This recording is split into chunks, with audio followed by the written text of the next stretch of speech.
ash remembers heat the way skin remembers touch, as an impression that lingers after the source is gone. Elowyn Ash knew this in her body before she knew it in her mind. She knew it in the smooth burn shine on her right forearm, where the log had rolled from the grate 9 years ago and left its signature. She knew it in the calluses on her palms that had hardened into leather from a decade of gripping fire irons. She knew it in the permanent flush across her cheekbones that never faded because her face had not been more than 10 feet from a burning fire in 11 years.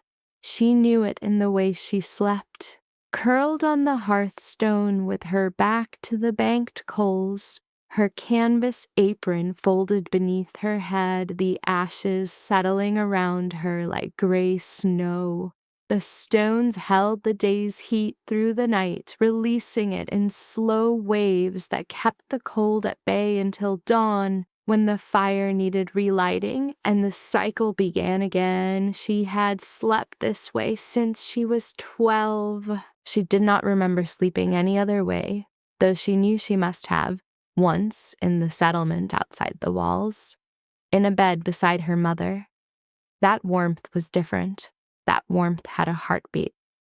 The hearth's warmth did not have a heartbeat, but it was reliable, and reliability was the quality she had learned to value above all others, because reliable things did not leave. The great hall of Thornwall Keep was cold in every direction except toward the fire. The hall was built for function rather than beauty, as all northern architecture was, with thick stone walls and heavy timber beams and a flagstone floor that held the cold the way the hearth held the heat, stubbornly and with conviction. Tapestries hung on the walls, old and faded, depicting hunting scenes and battles that had mattered to someone several generations ago and now served primarily as insulation. A long oak table ran the length of the hall, flanked by benches, scarred by use. The dais at the far end held Lord Vane's chair, a heavy carved thing that was more throne than seat, and that Vane occupied with the particular posture of a man who believed that sitting above others was the same as standing above them. The hearth dominated the east wall, 8 feet wide, 5 feet deep, framed in rough-cut granite that had blackened over generations of use. The firebox was massive, large enough for Elowyn to stand inside when the fire was out, which she did when she needed to clean the flue, ducking beneath the stone lintel and sweeping the soot from the chimney's interior with a long-handled brush that left her gray from crown to sole. The fire itself was a living thing, a creature she had learned to read the way other people read faces. The color of the flames told her the quality of the wood. The sound of the draw told her the wind direction.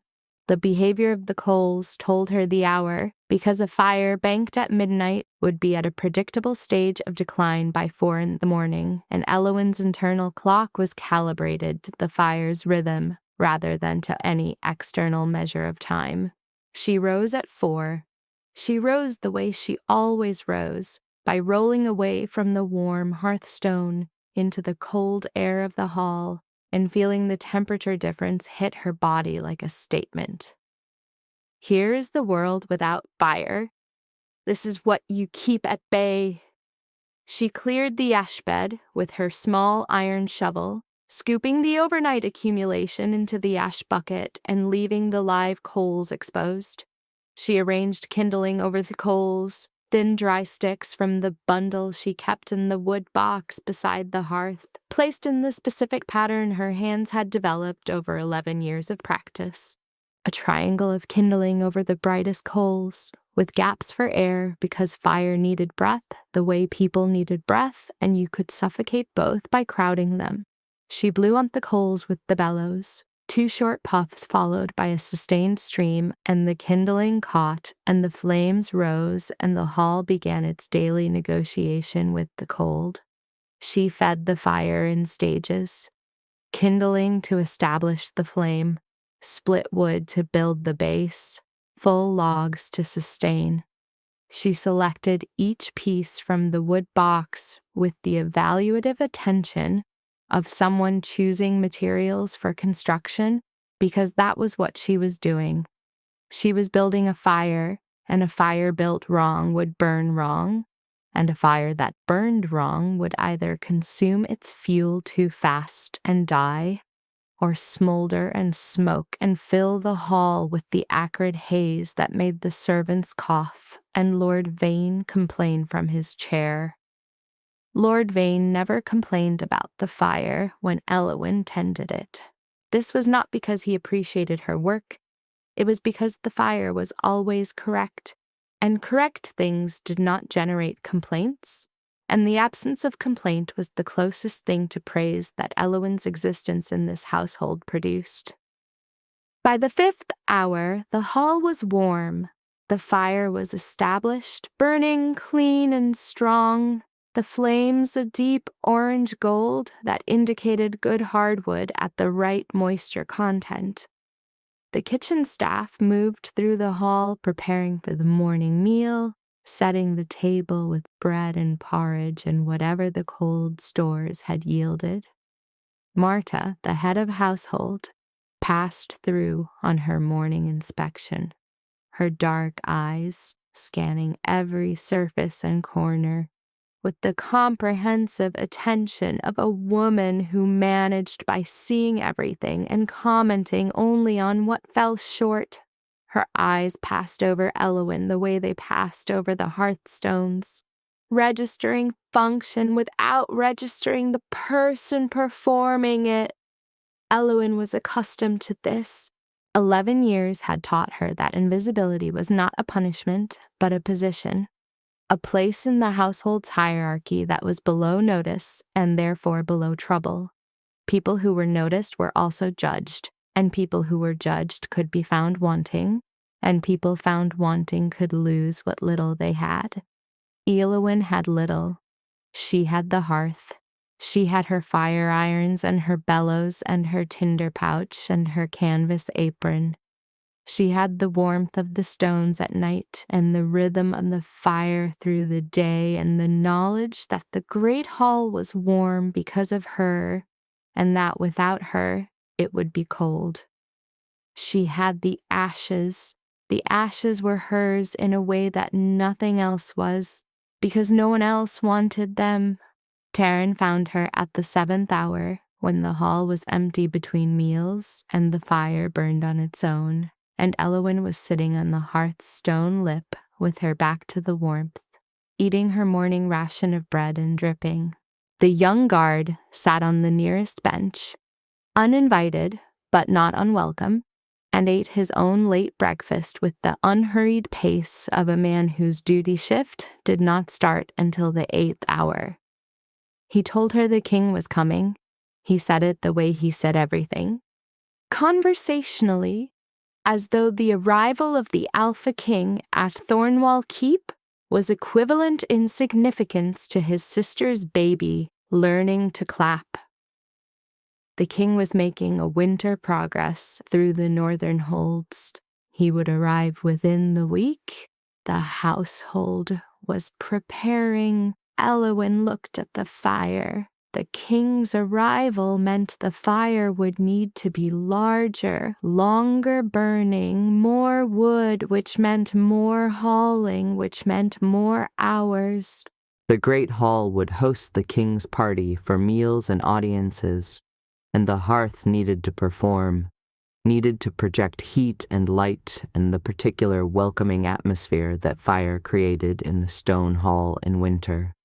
The atmosphere that said, "This house is warm, this lord is prosperous, this keep is worth your time."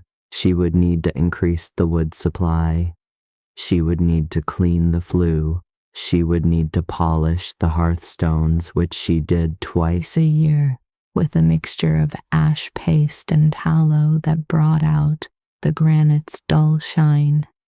She would need to be more invisible than usual, because the presence of a king meant the presence of eyes that were accustomed to seeing, and Elowin's survival strategy depended on not being seen.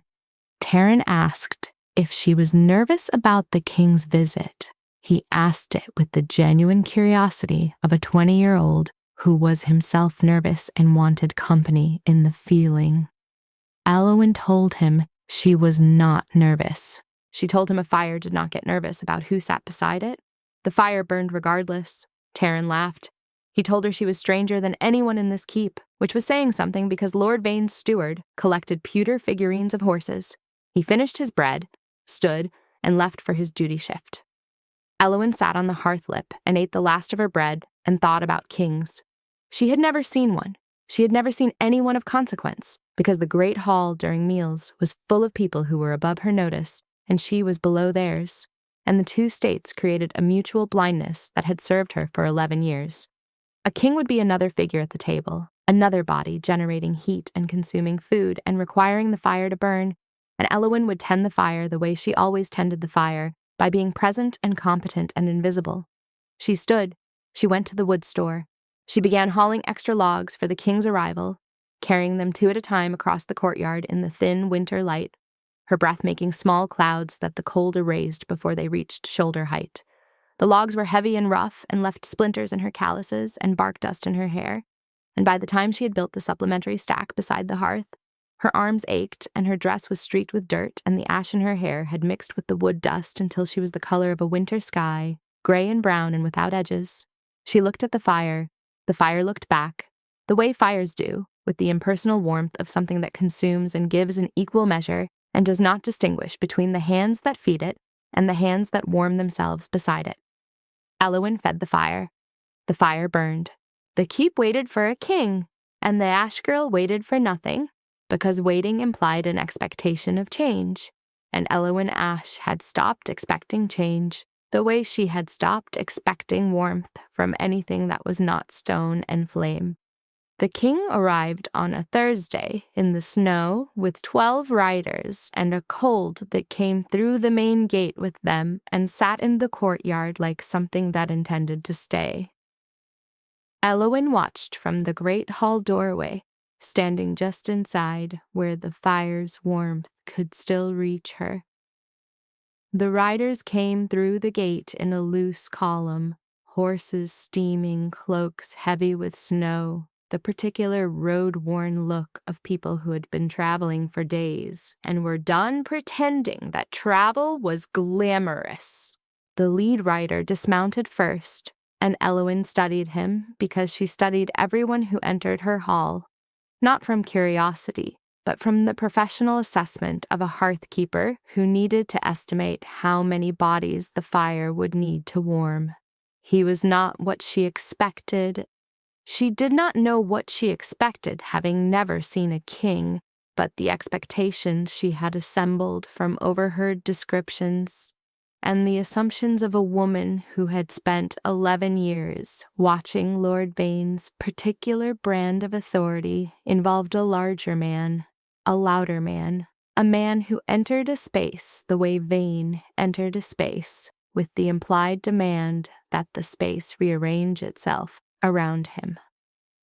Rael Sutherland entered the courtyard the way a fire entered a hearth, by occupying the space he was given without demanding more.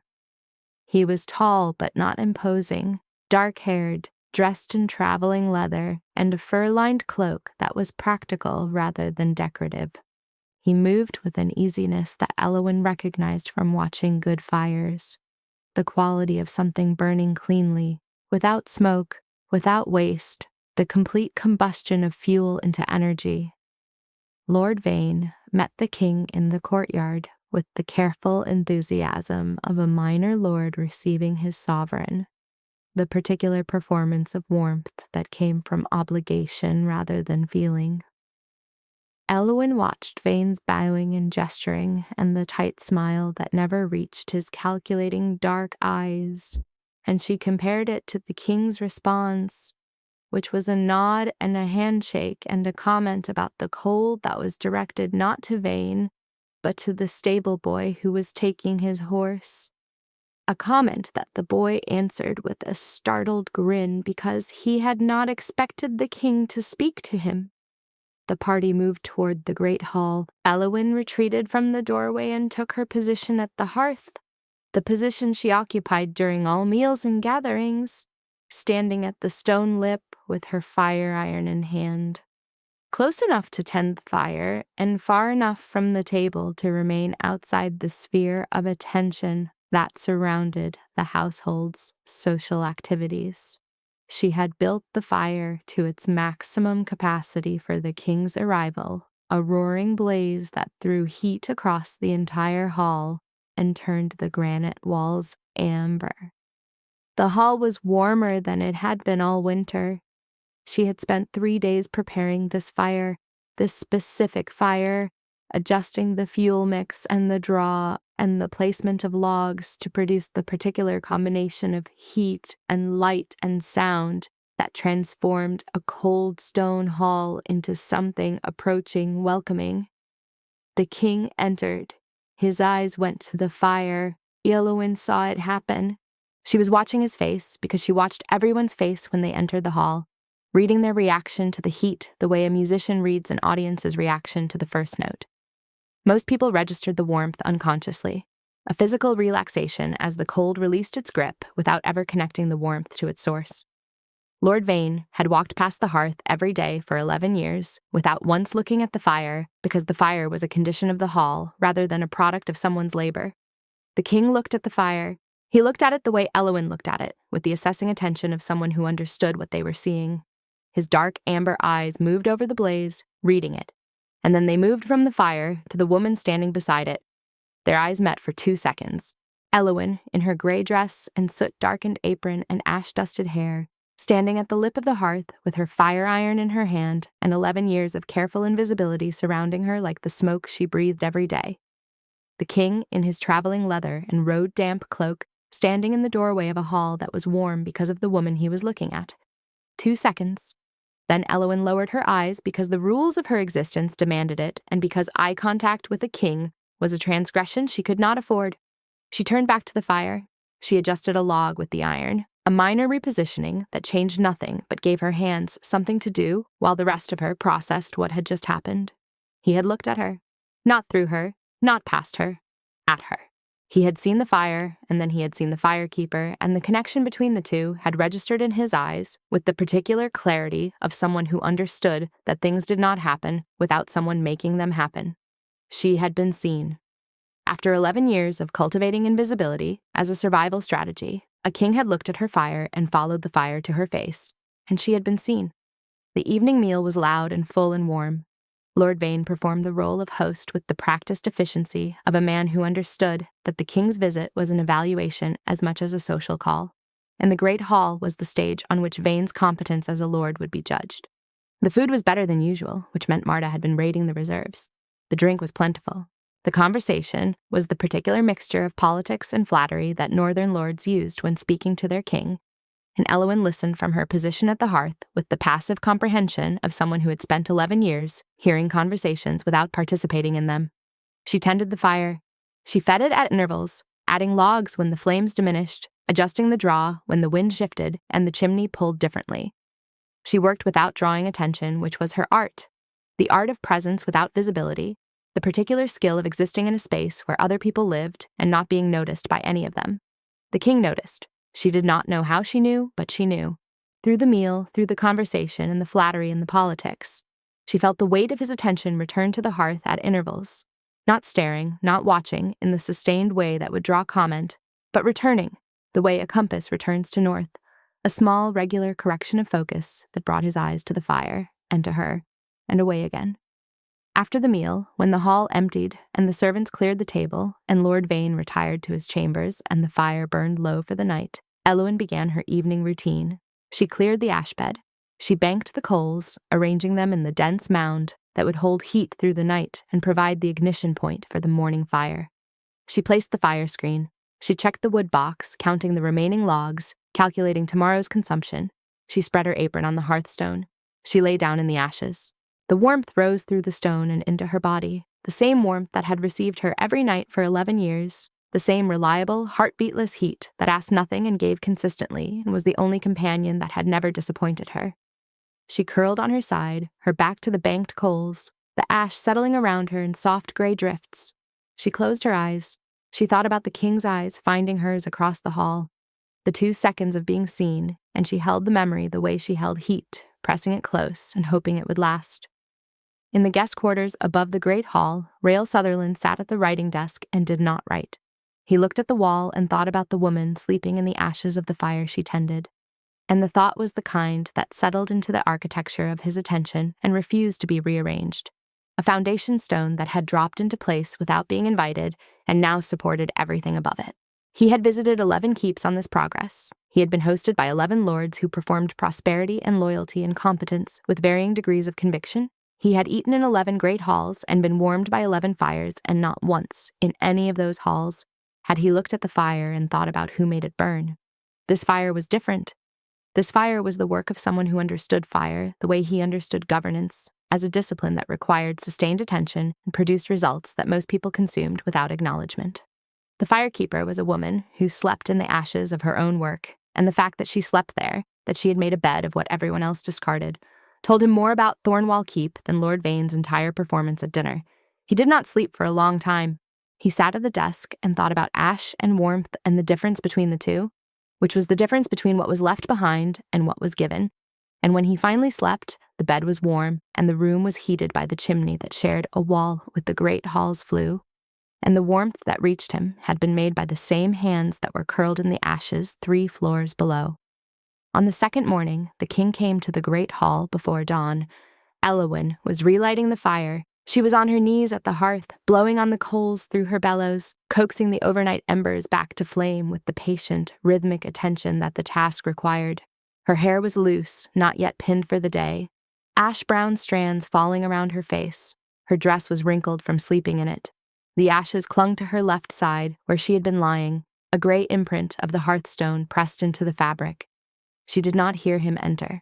The great hall was built to amplify voices and swallow footsteps, and the king moved with the quiet step of a man who was accustomed to arriving without announcement.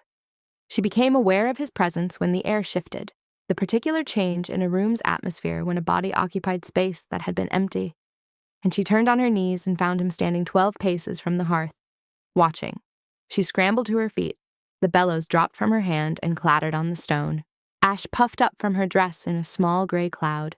She stood before the king in her wrinkled, ash-covered gray dress, with her hair down, and her face flushed from the coals and her hands black with soot. And for 3 heartbeats, she existed in the particular humiliation of being caught looking exactly like what she was, which was a woman who slept in a fireplace. The king did not move. He stood in the dim hall, lit only by the red glow of the coals behind her, and his expression was not surprise, not pity, not the disgusted curiosity that she had imagined on the rare occasions when she allowed herself to think about how she must look to anyone who was not her. His expression was recognition, the particular focused stillness of a man seeing something he had suspected and having the suspicion confirmed. He asked if she slept here. He asked it simply, without judgment, in the low voice that she was beginning to associate with his actual register, as opposed to the voice he used for courts and councils, and the political conversations she had overheard at last night's dinner. Elowyn told him yes. She told him she slept on the hearthstone because it held the day's heat and because the fire needed tending through the night. She told him this in the flat, factual tone of someone reporting a condition rather than describing a hardship. Because it was not a hardship to Elowyn. It was her life. It was the only arrangement she had known for 11 years, and describing it as hardship required a comparison to something better, and she did not have a comparison. The king was quiet. He looked at the hearthstone where she had been sleeping. He looked at the folded apron that served as her pillow. He looked at the gray imprint on the flagstone where the ashes had been compressed by her body through the night. He asked where the servants' quarters were. Elowyn told him. The upper floor, the east wing, past the pantry and up the narrow stair. She had a space there, technically. A cot in the room she shared with 2 laundry maids, but she had not slept in it for years because the room was drafty and cold and far from the fire that needed her through the night. The king absorbed this information with the sustained attention that she was beginning to understand was not a performance, but a practice, a discipline of focus that he applied to everything he considered important, which apparently included the sleeping arrangements of a hearth keeper. He asked her name. The question arrived the same way it had in the 2 seconds of eye contact the previous evening, with the implication that the answer mattered, that names were not labels, but acknowledgments, and that speaking hers aloud would change the nature of her presence in this hall from functional to personal. She told him, Elowyn Ash. The king repeated it. He said the name once, quietly, as though placing it somewhere in his mind, where it would be kept rather than discarded. And the sound of her name in his voice was the strangest thing she had heard in the great hall in 11 years. Stranger than Lord Vane's speeches and Marta's orders and the 100 unremarkable conversations that had filled the space above her head, while she sat below notice. He asked if he could watch her build the fire. The question was so unexpected that Elowyn answered it before she could formulate a reason not to. She said yes. She picked up the bellows. She returned to the hearth and knelt and resumed the relighting as though a king were not standing 12 paces behind her watching her work, which required a particular kind of compartmentalization that she had been practicing for 11 years in a different form. She built the fire. She built it the way she always built it, with the methodical, staged progression from coals to kindling to split wood to full logs, each phase given its proper time and attention.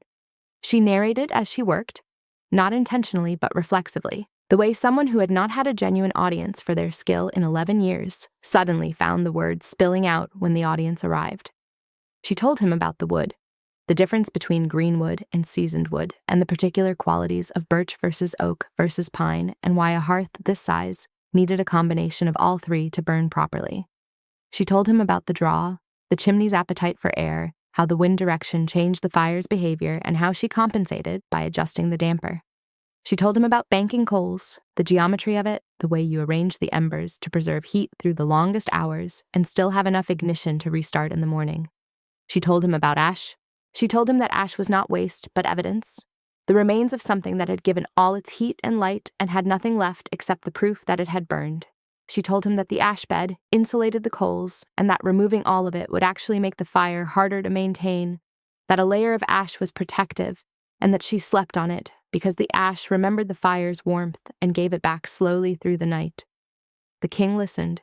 He stood in the hall as the fire grew from ember to flame to blaze, as the light climbed the stone walls and the warmth pushed outward, and the great hall transformed from a cold stone cavern into a warm, living space. And he watched the woman who made this happen and listened to her speak about her work with the particular eloquence of someone who knew one thing better than anyone else in the world and had never been asked about it. When the fire was established, Elowyn stood. The hall was warm. The morning was beginning, the kitchen sounds drifting through the service passage, the first footsteps on the upper floors. She had built the fire in front of the king, and the fire was perfect, and the perfection was not different from any other morning, except that someone had witnessed it. The king told her the fire was the finest he had seen on the Progress. He said this without flattery, in the direct way that she was learning to trust, because directness was a form of honesty, and honesty was a form of respect that she had not been offered in this keep for a very long time. He told her he would come again tomorrow if she did not mind. Elowyn told him she did not mind. The fire would be here regardless, and so would she. The king came the next morning, and the next, and the one after that. 4 mornings he arrived before dawn, stood in the dark hall, and watched her build the fire. He asked questions, and she answered them, and the questions deepened as the mornings accumulated, moving from the technical qualities of the fire to the personal territory of the firekeeper. He asked when she had started. She told him 12. He asked who had taught her. She told him no one, that she had learned by burning and by not burning, by trial and by error, by sleeping beside the thing she tended and learning its language through proximity. He asked about her mother. The question arrived on the 4th morning, gently, in the way that someone asks about a thing they sense is significant and do not want to damage by asking carelessly. Elowyn was stirring the coals when the question landed, and her hands paused on the fire iron for 2 beats before resuming. She told him about Sarah. She told him about the settlement and the mending and the fever and the 12-year-old who was absorbed into the keep as a ward, which was a word that meant something different from what it sounded like. A ward was not someone watched over. A ward was someone contained. She had been contained in this hall for 11 years, and the containing had been so gradual and so complete that she had not realized it was happening until the walls were too high to see over. She told him the thing she had not told anyone. Not Taryn, not the other servants, not the ghost of her mother that she spoke to in the small hours when the fire burned low and the hall was empty. She told him that she remembered the difference between the hearth's heat and her mother's warmth. and that the difference was the presence of a heartbeat, and that she had not felt a heartbeat against her body since she was 12 years old. The king stood in the dark hall with the fire growing between them, and said nothing for a long time. And his silence was not the silence of someone who did not know what to say, but the silence of someone who knew exactly what to say and was waiting for the right moment to say it. He told her that a hearth was not a bed. He told her that warmth without a heartbeat was heat, not warmth, and that the distinction mattered because she deserved the distinction. He told her this with the particular weight of a man who made distinctions for a living, who governed a kingdom by knowing the difference between loyalty and compliance, between presence and performance, between a fire that burned because someone tended it and a fire that burned because no one cared enough to let it go out. Elowyn stood at the hearth with her fire iron and her soot-blackened hands, and the king's words settling into the architecture of her self-understanding like embers into an ash bed slowly and with heat. Lord Vane noticed the king's early mornings on the 5th day, because Lord Vane's steward noticed first and reported it with the nervous efficiency of a man whose job was to track the king's movements within the keep's walls and who had noticed that the king's movements were deviating from the expected pattern. Vane appeared at the great hall at the 6th hour, which was 2 hours earlier than his usual arrival, and found the fire burning and the hearth-keeper at her station, and no king, because the king had already come and gone, and the window of his visit existed in the hours before the keep woke, in the private darkness that belonged to the fire and the woman who tended it. Vane looked at Elowyn. It was possible that he had not looked at her directly in years, because why would he? And the looking required him to see what was there, which was a young woman in a grey dress, standing beside a fire that she had been maintaining for 11 years, without acknowledgement, recognition, or a bed. He asked her if the king had been here this morning. The question was sharp, edged with the particular anxiety of a lord who feared that his sovereign was seeing things in the keep that the lord did not want seen. Elowyn told him yes. She told him the king watched her build the fire. Vane's sharp dark eyes moved from Elowyn to the fire to the hearthstone, where the grey impression of her body was still faintly visible in the ash. Something changed in his face. Not guilt, because guilt required the recognition of a wrong committed, and Vane had not yet reached that recognition. Something closer to calculation. The awareness that the king's attention to the hearth-keeper meant the king was paying attention to the hearth-keeper's conditions, and the hearth-keeper's conditions were not the kind of thing a lord wanted a king to observe closely. He told Marta to prepare a proper cot for the hearth-keeper. He told her to place it in the servants' quarters. He told her this loudly enough that the kitchen staff heard, which meant he was performing rather than instructing, creating the appearance of a lord who cared about his household's welfare for an audience that would relay the performance to anyone who asked. Marta prepared the cot. Elowyn looked at it that evening, the narrow frame with its thin mattress and rough blanket placed in the corner of the drafty upper room where the 2 laundry maids slept and the cold came through the walls in waves. She looked at the cot, and then she went downstairs and slept on the hearthstone, because the cot was 30 feet from the fire, and 30 feet was too far to tend a flame that needed her every 4 hours, and too far from the only warmth she trusted. The king came the next morning. She did not mention the cot. He did not ask about the cot, but his eyes moved to the hearthstone where she had been sleeping, reading the ash impression the way she read coals, and whatever he saw confirmed whatever he already knew, which was that a cot in a drafty room was not a solution but a gesture, and gestures were the currency of lords who wanted to appear to care without paying the cost of actually caring. On the 7th day, the king changed the routine. He arrived before dawn, as usual. Elowyn was stirring the coals, but instead of standing at his usual position 12 paces from the hearth, he walked closer. He walked to the hearth lip, the stone edge where Elowyn sat during the day and slept during the night, and he sat down. He sat on the hearthstone. He lowered himself onto the warm gray stone where she slept, in the space where the ash impression of her body had been, and he sat with his back to the fire and his forearms on his knees and looked at her with his amber eyes and said nothing. Elowyn held the bellows. She knelt at the coals and held the bellows and looked at the king sitting in her ashes and felt something shift in the architecture of her understanding, a structural change that affected everything above it, the way a moved foundation stone affected everything above it. He was in her space. Not his hall, not his chair, not the elevated dais where lords and kings positioned themselves above the people they governed. Her space. The hearthstone where she slept. The ashes where she lived. He had come down from his guest quarters, and his writing desk, and his warm, chimney-heated room, and he had sat in the place where she existed. On the stone, in the gray, at the level of the fire. She built the fire. She built it from her knees while the king sat an arm's length from her and watched the flames grow. And the proximity was different from everything that had come before. The 12 paces had been observation. This was participation. He was close enough to feel the heat when the kindling caught, close enough to smell the smoke when the draw shifted, close enough to see the ash on her hands and the calluses on her palms, and the smooth place on her forearm where the burn had healed into something that was not quite skin. He asked about the mark on her arm.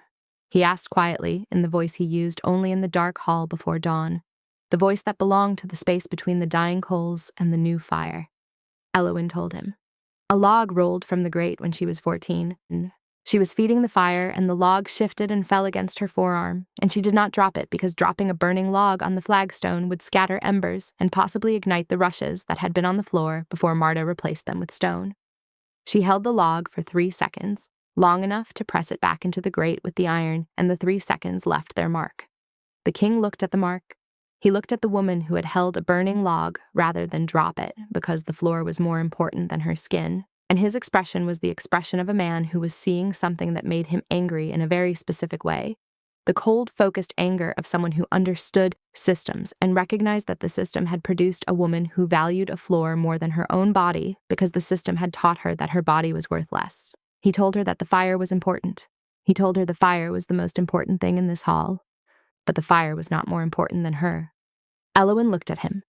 She looked at this king sitting in her ashes on her stone in the gray dawn of her 11th winter in this hall, telling her that she mattered more than the fire she tended, and the words were so foreign to the language of her existence that she could not process them immediately. They sat in her mind the way new logs sat on a coal bed, present but not yet ignited, waiting for the heat to reach them. She told him she did not know how to be more important than the fire. She told him the fire was the only thing she knew how to be, and that being the fire meant being consumed and giving heat and leaving ash, and she did not know what was left of a person after 11 years of burning. The king did not answer immediately. He sat on the hearthstone and watched the fire that she had built and breathed the smoke-warmed air and let the silence hold the weight of what she had said, because some things could not be answered with words. They could only be answered with presence. He reached for the wood box. He took a log, a good piece of seasoned oak that she had selected and stacked that morning.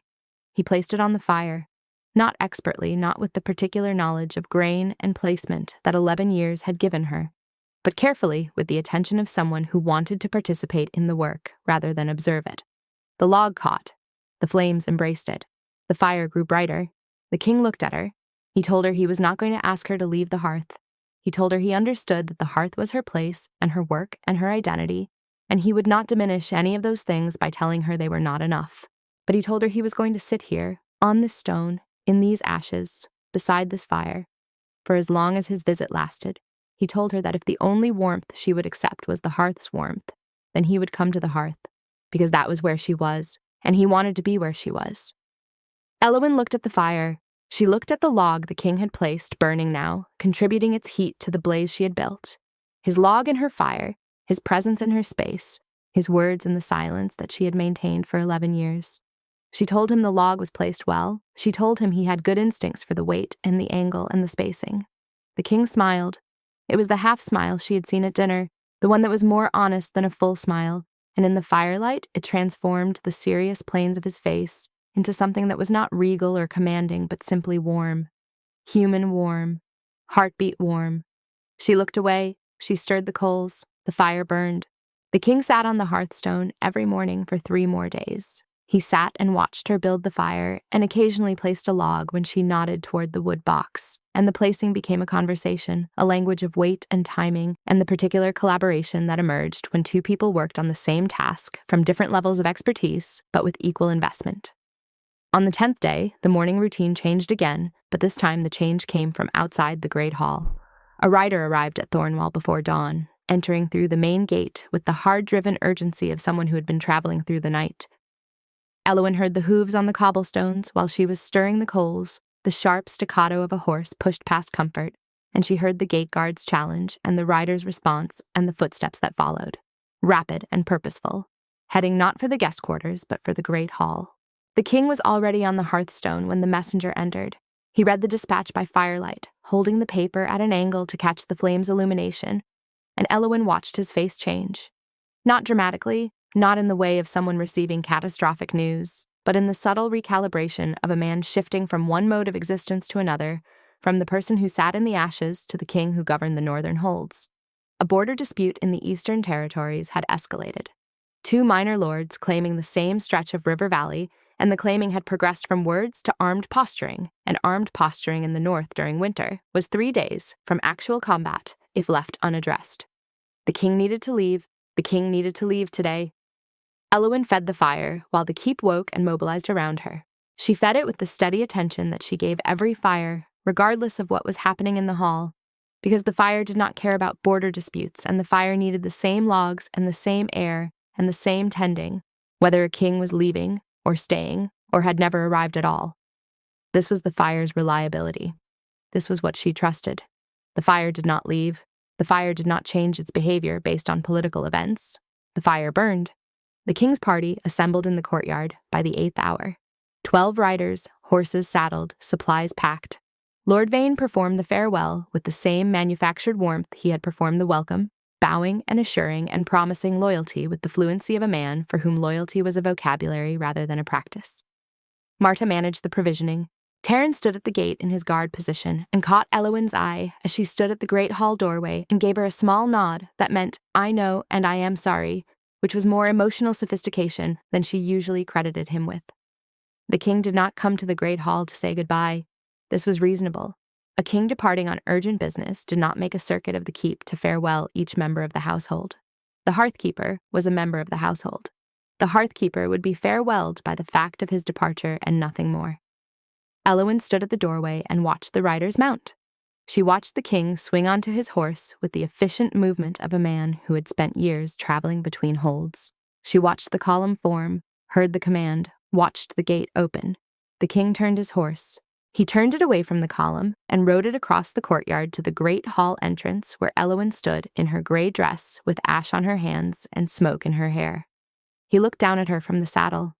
The morning light was thin and gray, the northern winter light that provided illumination without warmth, and in that light his face was serious and focused and carrying the weight of the border dispute and the departure and the particular frustration of a man who was being pulled away from something by the demands of being pulled toward something else.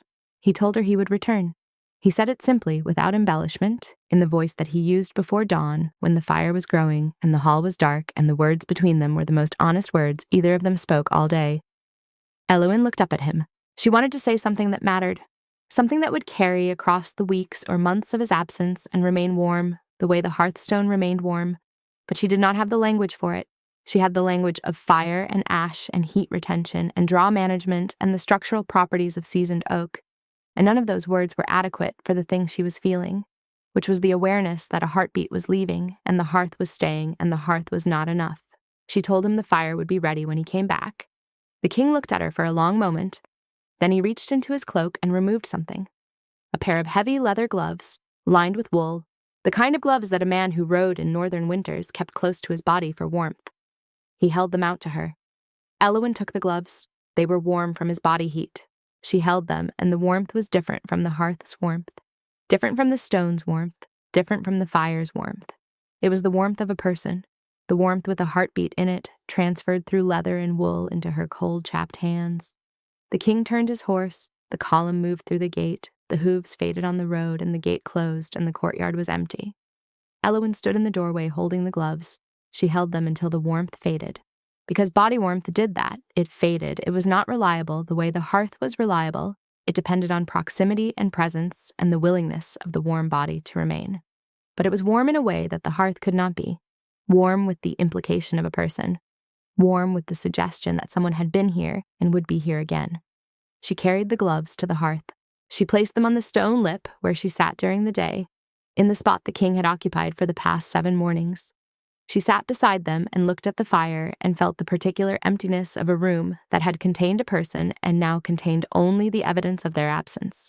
The days that followed were the same days she had lived for 11 years. She woke at 4. She built the fire. She tended it through the day. She fed it and banked it and slept in the ashes beside it. The routine was unchanged. The fire was unchanged. The hall was unchanged. Everything was exactly as it had been before the king arrived, which was how she knew that everything had changed, because the sameness that had been comfortable for 11 years was now unbearable, and the unbearableness was the evidence that she had been changed by 10 mornings of company the way a log was changed by fire, permanently, structurally, into something that could not return to what it had been. She wore the gloves when she hauled wood from the store.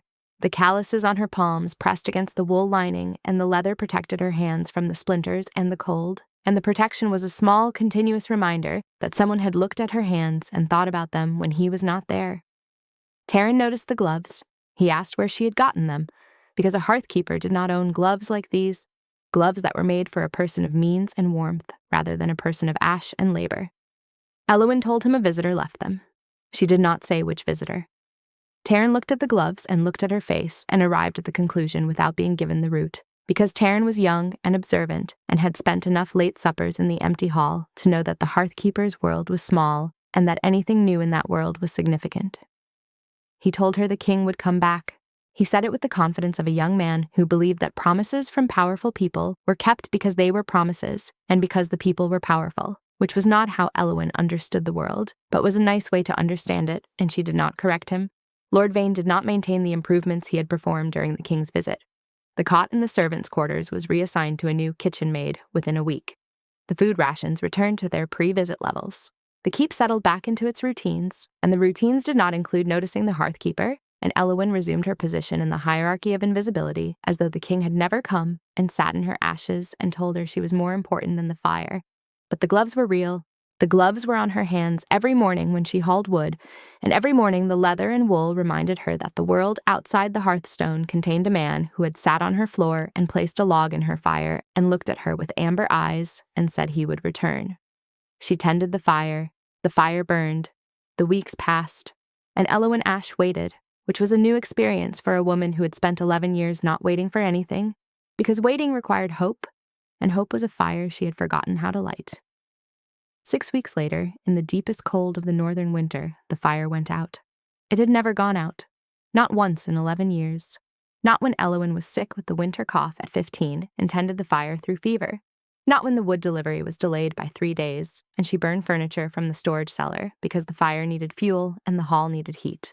Not when the flue cracked during the freeze 3 years ago, and she worked through the night to seal it with clay and tallow while the fire burned at half draw. The fire had never gone out because Elowyn had never let it go out. Because the fire going out would mean the hall was cold, and the hall being cold would mean she had failed at the only thing the world had asked her to be. The fire went out because the chimney collapsed. It happened at the 3rd hour of the morning. A section of the flue's interior masonry, weakened by decades of heat cycling and the particular stress of a northern winter that expanded and contracted the stone in daily increments, gave way. The collapse was not dramatic. It was structural, a slow subsidence of stones into the firebox that began as a trickling of mortar dust and escalated into a cascade of masonry that filled the upper half of the firebox and blocked the draw completely. Elowyn was sleeping on the hearthstone when it happened. The sound woke her, the grinding slide of stone on stone, and she rolled away from the hearth as the debris fell into the firebox, and the fire, starved of air by the blocked chimney, choked and died. Smoke poured into the great hall through the gaps in the rubble, thick and acrid, filling the space that the fire's warmth had occupied with its opposite. She stood in the dark, smoky hall and looked at the dead hearth and felt something collapse inside her that was more structural than the chimney. The fire was out, the fire that she had maintained for 11 years, the fire that was her purpose and her identity, and her reason for existing in this keep, was out. Not banked, not reduced, not diminished. Out! The coals were buried under stone. The ash bed was destroyed. The firebox was half filled with masonry debris. The hearth was, for the first time in Elowyn's memory, cold. She stood in the dark and the cold and the smoke, and she did not know what to do, because the fire going out was a situation she had never planned for, because planning for it would have meant admitting it was possible, and admitting it was possible would have meant admitting that her purpose could end, and she could not admit that, because if her purpose ended, then she ended, because she was the fire, and the fire was her, and the fire was out. the household woke to cold. Marta arrived at the great hall at the 6th hour and found the hearth dark and the hall frigid and the hearth-keeper sitting on the lip of the dead fireplace with ash on her dress and smoke in her hair and an expression that Marta had never seen on the gray girl's face, an expression that was not blankness but the aftermath of blankness, the particular devastation of a person who has lost the thing they organize their identity around. Marta assessed the situation with the pragmatic competence that defined her. She sent for the mason. She ordered braziers brought from the storage rooms to provide temporary heat. She organized the servants to open the windows and clear the smoke. She managed the crisis the way she managed everything, by reducing it to its components and addressing each one in order of priority. She did not address Elowin. Elowin was not a component of the crisis. Elowin was a component of the hearth, and the hearth was broken, and a broken hearth did not require its keeper. Marta moved around her the way water moves around a stone in a stream, acknowledging the obstruction by flowing past it. Lord Vane arrived at the 7th hour. He assessed the damage with the sharp eyes of a man calculating repair costs, and the calculation produced the tight expression that Elowin had learned to associate with expense he considered unnecessary. The chimney repair would require a mason and materials and time during which the great hall would be cold, during which the keep's primary gathering space would be unusable, during which Lord Vane's household would be diminished in the particular way that mattered most to Lord Vane, which was in its appearance of function. He looked at Elowin. He asked how the chimney had collapsed. The question carried the implication of blame, the reflexive assumption that the person closest to the problem was the person responsible for the problem, which was the logic of a man who had never looked closely enough at his own infrastructure to notice that it was failing. Elowin told him the masonry was old. She told him the mortar had been deteriorating for years. She told him she had reported the issue to Marta 2 winters ago, which was true. And Marta confirmed it with a nod that carried no particular emotion, because Marta filed information and retrieved it without attachment. Vane's jaw tightened. He did not apologize. He did not acknowledge the report she had made, or the years of warning she had provided through the simple act of tending a fire in a chimney that was slowly failing. He told the mason to begin repairs. He told Marta to manage the temporary heating. He left the hall. Elowin sat on the cold hearthstone. The stone was losing its warmth. Without the fire, the heat that had accumulated in the granite over 11 years of continuous burning was dissipating, radiating outward into the cold air of the hall, and for the first time, the stone beneath her was cooling against her body rather than warming it. The sensation was disorienting, a physical manifestation of the structural collapse she was experiencing internally. The warmth was leaving, the warmth that she had trusted, the warmth that she had chosen over beds and blankets and human contact. The reliable warmth that did not require a heartbeat was leaving because the fire was gone, and the fire was everything, and the fire was out. The mason estimated 3 days for the repair, 3 days to remove the collapsed masonry, rebuild the flue, and cure the mortar sufficiently for the chimney to draw. 3 days, during which the great hall would be cold, and the hearth would be dark, and Elowin would be a hearth-keeper without a hearth, a fire-tender without a fire, a woman defined entirely by a function that could not be performed. She slept in the servants' quarters that night, on the cot that had been taken and returned, and that sat in the corner of the drafty room like a consolation prize for a loss she had not yet finished calculating. The cot was cold. The room was cold. The cold was not the absence of warmth, but the presence of its opposite, an active force that pressed against her body from every direction and reminded her, with the persistence of something that had been waiting for years, that she had been sleeping on borrowed heat and the loan had been recalled. She lay on the cot and held the king's gloves against her chest and tried to find the warmth in the leather, but the warmth had faded weeks ago because body heat transferred to objects was temporary, not permanent, and the impermanence was the lesson she had been avoiding since the king left. The lesson that warmth from a person was real but finite, and the only way to sustain it was proximity, and the only way to ensure proximity was presence. And the king was not present, and she was holding empty gloves in a cold room, and the fire was out. On the 2nd day of the repair, a rider came through the gate. Elowin was in the courtyard, hauling the last of the damaged masonry from the hall in a barrow, doing the labor because labor was the only thing her body knew how to do when her mind was lost. She saw the rider come through the gate, and she recognized the horse before she recognized the man, because the horse was the same dark bay that had carried the king into the courtyard 6 weeks ago. And recognition traveled through her body like a flame through kindling, fast and hot and impossible to control. The king dismounted. He was alone. No column, no escort, no political entourage. One man on one horse in the courtyard of a minor northern keep, and his face, when he turned toward the hall, carried the expression of someone who had been traveling fast for a reason that was not political. Yellowin stood beside the barrow with masonry dust on her dress and cold chapped hands in the king's gloves, and her heart doing something it had not done in 11 years, which was beating hard enough for her to feel it. The king saw her. His amber eyes found her across the courtyard, the way they had found her across the great hall on that first evening, following the line from the fire to the firekeeper, except there was no fire now, and the finding was direct. He crossed the courtyard. He stopped in front of her. He looked at the masonry in the barrow and at the hall behind her and at the cold chimney that was not producing smoke for the first time in longer than anyone could remember. He asked what happened. Elowin told him. The chimney collapsed. The fire went out. The mason was repairing. She told him this in the same flat, factual tone she had used to describe her sleeping arrangements on that second morning, the tone of someone reporting conditions rather than feelings, because feelings were fires she did not know how to light, and conditions were fires she could manage. The king looked at the hall. He looked at the cold hearth visible through the open doorway. He looked at her hands in his gloves. He asked where she had been sleeping. She told him the servants' quarters. She told him the cot was cold. Something moved through the king's face.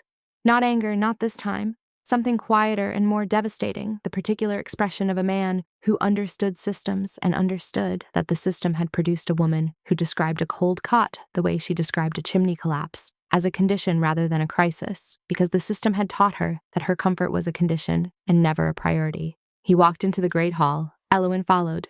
The hall was cold, lit by the inadequate warmth of 3 small braziers that Marta had placed at intervals along the table. The hearth was dark, the firebox half cleared of rubble, the mason's tools arranged on the stone lip where Elowin used to sit. The king walked to the hearth.